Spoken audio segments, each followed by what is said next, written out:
मध्य प्रदेश के घने जंगलों और पुराने किलों के बीच एक छोटा सा गांव है पातालगढ़।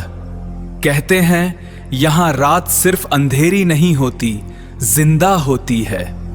ये कहानी शुरू होती है अमावस्या की उस रात से जब चांद आसमान से गायब था और हवाओं में किसी अनजाने खतरे की आहट थी।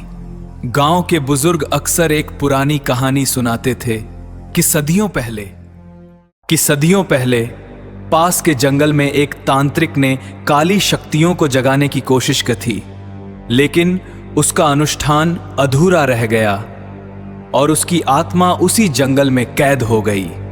कहते हैं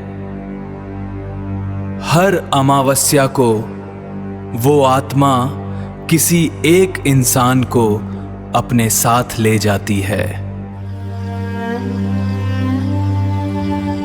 उस रात गांव में रहने वाला युवक अर्जुन अपने दोस्तों के साथ जंगल की ओर निकल पड़ा।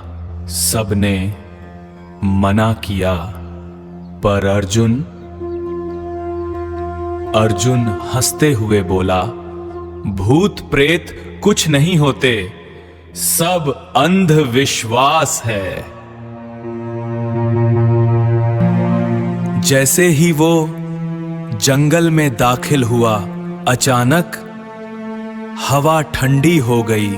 पेड़ों की टहनियां बिना हवा के ही हिलने लगीं और तभी उसे दूर एक पुराने मंदिर के खंडर से हल्की लाल रोशनी दिखाई दी। उसका दिल तेजी से धड़कने लगा, लेकिन जिज्ञासा डर से ज्यादा थी। मंदिर के अंदर कदम रखते ही दरवाजा अपने आप बंद हो गया। दीवारों पर अजीब चिन्ह बने थे और बीच में एक टूटी हुई मूर्ति। तभी पीछे से किसी ने फुसफुसाया, तुम आ ही गए। अर्जुन ने मुड़कर देखा, कोई नहीं था। पर उसकी परछाई अब उसकी हरकतों की नकल नहीं कर रही थी, वो खुद ब खुद मुस्कुरा रही थी। अचानक मंदिर में जमीन फटने लगी और एक काली आकृति धीरे धीरे उभरने लगी। उसकी आंखें अंगारों की तरह जल रही थीं। आवाज ऐसी जैसे कई लोगों की चीखें एक साथ गूंज रही हों। गांव में उसी वक्त अर्जुन की मां को अचानक उसकी चीख सुनाई दी, जबकि वो घर से कई किलोमीटर दूर था।